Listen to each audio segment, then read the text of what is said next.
স্বপ্নে কাক দেখলে যে ভয়ানক ইঙ্গিত বহন করে। আমরা বিভিন্ন সময় স্বপ্ন দেখে থাকি, আমরা অনেকে স্বপ্নটাকে সত্যি মনে করি না। মনে রাখবেন, এই যে স্বপ্নটা কিন্তু অনেক সময় সত্যি হয় এবং স্বপ্নের প্রভাব আপনার উপরে পড়বে। বিশেষ করে রাতের বেলা শেষ রাতে যে স্বপ্নগুলো দেখেন, এই স্বপ্নের প্রভাব আপনার উপরে পড়তে পারে। তবে অবশ্যই আমাদেরকে স্মরণ রাখতে হবে, অনেকে এটা বিশ্বাস করতে চায় না। ইউসুফ আলাইহিস সালাম স্বপ্নের সবচেয়ে বড় ব্যাখ্যাদাতা ছিলেন এবং মুহাম্মদ ইবনে সিরিন তার যুগের সবচেয়ে বড় স্বপ্নের ব্যাখ্যাদাতা ছিলেন। আবু বকর সিদ্দিক রাদিয়াল্লাহু তাআলা আনহু স্বপ্নের ব্যাখ্যা দিতে পারতেন। আমরা অনেকে এটা বিশ্বাস করতে চাই না। স্বপ্ন হচ্ছে 3 প্রকার। বুখারী শরীফের ভিতরে হাদিস এসেছে, বিশেষ করে স্বপ্ন হচ্ছে 46 ভাগের 1 ভাগ। স্বপ্ন 3 প্রকার। একটা হচ্ছে রহমানি স্বপ্ন, যেটা আল্লাহর পক্ষ থেকে আসে, আর একটা হচ্ছে শয়তানি স্বপ্ন, যেটা শয়তানের পক্ষ থেকে আসে। ভালো স্বপ্ন আল্লাহর পক্ষ থেকে, খারাপ স্বপ্ন শয়তানের পক্ষ থেকে। আর আরেকটা হচ্ছে খেয়ালি স্বপ্ন, অর্থাৎ আপনি সারাদিন যেটা চিন্তা করেন এটাই আপনি রাতের বেলা স্বপ্ন দেখেন। বিশেষ করে রাতের বেলা যদি আপনি কাক স্বপ্ন দেখেন, তাহলে যে ভয়ঙ্কর ইঙ্গিত বহন করতেছে রাতের বেলা স্বপ্ন, কাককে আল্লাহ পাক রব্বুল আলামিন এই তার কাক একটা সৃষ্টি। তবে নবী সাল্লাল্লাহু আলাইহি সাল্লাম কাকটাকে ফাসেকের সাথে তুলনা করেছেন। ফুয়াইসিক, ফাসেক নামে নবীজি সাল্লাল্লাহু আলাইহি সাল্লাম হাদিসের ভিতরে আখ্যা দিয়েছেন।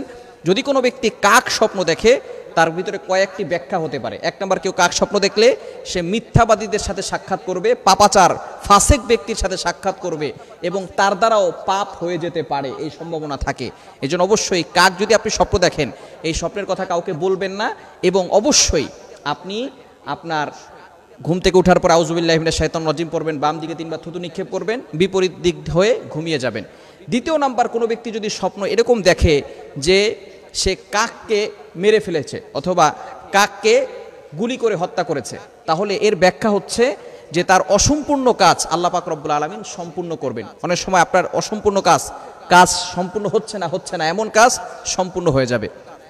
যদি আপনি দেখেন যে আপনি মৃত কাক, তাহলে আপনার দূরে যারা আছে, বিদেশে যারা আছে, অনেক দূরে যারা আছে, তারা অসুস্থ হয়ে যাবে। বিশেষ করে দিনের বেলা যদি আপনি কাক স্বপ্ন দেখেন, এটা অনেক সময় আপনার কঠিন রোগ আপনার উপরে আক্রমণ করতে পারে, কঠিন রোগে আপনি আক্রান্ত হতে পারেন, এটার একটা ব্যাখ্যা ইঙ্গিত বহন করে। মুহাম্মদ ইবনে সিরিন রাহমাতুল্লাহ আলাইহি তার কিতাবের ভিতরে এই কথাগুলো উল্লেখ করেছেন। বিশেষ করে আমরা স্বপ্নে খারাপ স্বপ্ন দেখলে কারো কাছে বলবো না। কারো কাছে বললে সেই ব্যক্তি যে স্বপ্নের ব্যাখ্যা করবে, সে যদি না জেনেও ব্যাখ্যা করে, তাহলে কিন্তু সেই ব্যাখ্যা বাস্তবায়ন আপনার উপরে হতে পারে। এজন্য অবশ্যই সতর্ক থাকতে হবে। খারাপ স্বপ্ন দেখলে আমরা কাউকে কখনো বলবো না। অনেক সময় রাতের বেলা ভয়ঙ্কর স্বপ্ন দেখি। খারাপ স্বপ্ন দেখলে আপনি রাতের বেলা ওযু করে ঘুমাবেন, আয়াতুল কুরসি এবং 4 কুল এগুলো পরে ঘুমাবেন, ইনশাআল্লাহ। তাহলে খারাপ স্বপ্ন দেখবেন না।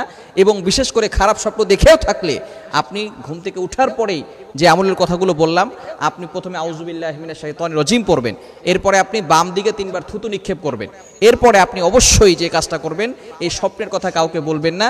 যেদিকে কাত হয়ে আপনি স্বপ্ন দেখেছেন তার বিপরীত দিক হয়ে ঘুমিয়ে যাবেন। আল্লাহ তাআলা আমাদের সকলকে সকল ধরনের ক্ষতি থেকে বাঁচার তৌফিক দান করেন।